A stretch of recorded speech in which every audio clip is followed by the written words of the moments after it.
अस्सलाम वालेकुम दोस्तों, उम्मीद है आप खैरियत से होंगे। दोस्तों, आज हम बात करेंगे बुर्ज जोज़ा जेमिनी की आपके लिए इल्म नजूम के हिसाब से मई 2021 कैसा रहेगा। जिन दोस्तों ने मेरे चैनल को पहले सब्सक्राइब नहीं किया तो कर लें और साथ बेल आइकन पर क्लिक कर दें और ऑल पर प्रेस कर दें। शुक्रिया। तो चलते हैं अपने मौजू की तरफ। सबसे पहले हम बात करेंगे बिज़नेस और कैरियर की। तो जो लोग जॉब करते हैं उनके लिए ये महीना ठीक रहेगा। इस दौरान आपको सरकारी कामों से भी आपका फ़ायदा हो सकता है। अब बात करते हैं बिज़नेस व्यापार की। तो मई की 14 तारीख तक ख़ास तौर से ये महीना आपके लिए अच्छा रहेगा और आपकी इनकम अच्छी होगी।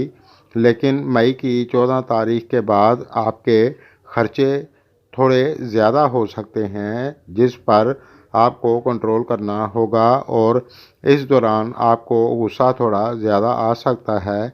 इस दौरान आप ज़्यादातर मनमानी करेंगे, अपनी ही बात को मनवाने की कोशिश करेंगे, लेकिन ठीक बात करें और इस दौरान समझदारी के साथ, मीठी बोली के साथ ठीक फैसला करें तो आपको इस दौरान कोई दिक्कत नहीं होगी, वरना टेंशन हो सकती है। और जो लोग मीडिया या फिर फैशन टीवी लाइन से जुड़ा कोई काम करते हैं तो उनके लिए भी ये महीना अच्छा रहेगा। दोस्तों, इस महीने को हर तरह से अच्छा करने के लिए आगे चलकर इसका हल बताया जाएगा। वीडियो को पूरा देखा करें ताकि आपको पूरी बात समझ में आए। अब बात करते हैं तालीम की।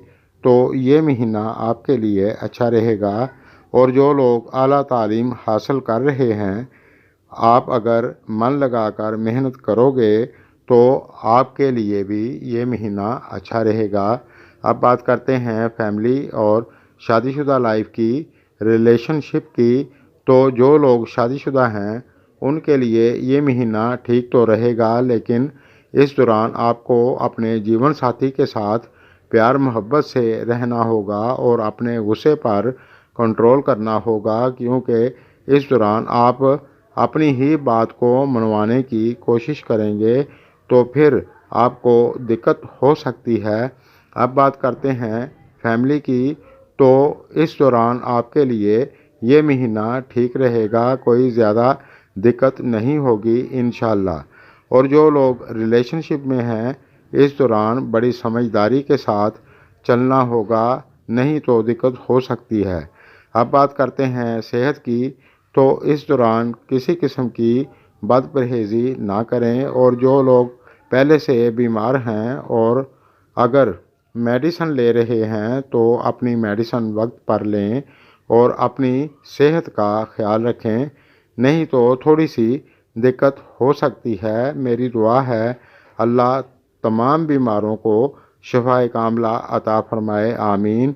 अब बात करते हैं कि इस महीने को हर तरह से अच्छा कैसे बनाया जाए। तो इस महीने में आप हस्बे तौफीक सदका देते रहें और सब्ज़ रंग की दाल किसी ज़रूरतमंद को दें। इस तरह आपकी बहुत सी परेशानियां दूर हो जाएंगी इंशाअल्लाह। दोस्तों, इल्म नजूम के हिसाब से जो कुछ नज़र आ रहा था वो आपको बता दिया है। मेरी वीडियो अगर आपको पसंद आए तो लाइक करें और दोस्तों के साथ शेयर करें। शुक्रिया।